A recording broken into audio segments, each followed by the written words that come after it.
متى صارت الحياة ضدك؟ صارت الحياة ضدي من زمان، من زمان قوي، من قبل الحرب كثير، وأنا بين السيارات، بين الحديد، بين الشغل، ما ارتحت زيادة، ما عشت حياتي مضبوط. الحمد لله. كيف ما عشت حياتك مضبوط؟ يعني ما من يوم أعرف نفسي وأنا نشتغل شغالين. من عرفت نفسك وانت تتعب؟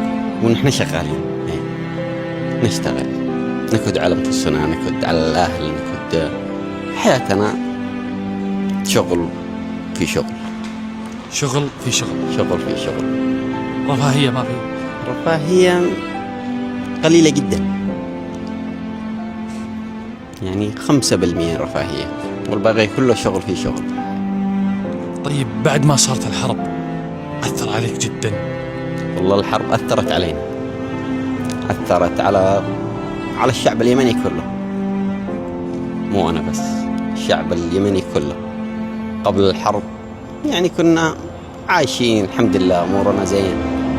الحين لا، مع الحرب في تدهور بكل شيء، تدهور في كل شيء، بكل شيء.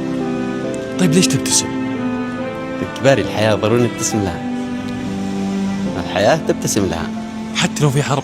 حتى لو يكون إيش ما كان، الابتسامة ضرورية. الله أكبر. طيب صارت مواقف كثيرة، من ضمن المواقف اللي ما تخطيتها؟ والله نتخطى أي شيء. صرت تتخطى أي شيء؟ أي شيء نتخطى. شلون؟ الحياة تجبرك أنك تتخطى شيء، كل شيء. إذا ما تخطيت ما تعيش. متعبك الشيء ذا أنك تتخطى حتى لو أنه صعب؟ والله ضرورية تتخطى، ضرورية تتخطى؟ ضروري تتخطى. وإذا ما تخطيت وش بيصير مثلا؟ تتعب نفسيا. إذا ما تخطيت تتعب نفسيا. باري تتخطى عشان ما تتعب، عيش حياتك كأنها طبيعية. طيب وش توعد نفسك؟ أكيد بينك وبين نفسك وعود، أبيك تعلمني وش الوعود اللي تراودك دايم. أعيش براحة، أعيش مع أسرتي براحة، هذا بس أزيد شيء. الله أكبر، أزيد شيء، أزيد طموح. تبي الراحة. الراحة والستر لو هي موجودة فأنت عايش ملك.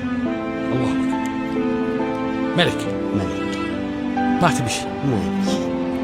أنا وأسرتي مرتاحين مبسوطين عايشين يومنا، خلاص اللهم لك الحمد.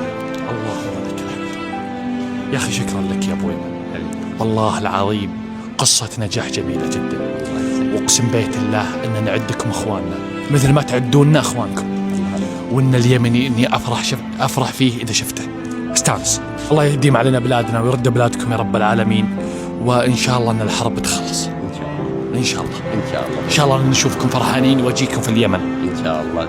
لو جيتكم في اليمن تضيفني. الله حيو الله راسك. الله يرحم والديك ويطول عمرك، والله يريحك إن شاء الله في العافية وفي الصحة، وإن أهلك طيبين إن شاء الله. آمين. الله يرحم والديك يا حبيبي. يا مرحبا ومسهلا. الله يسعد. اليوم صلح سيارتي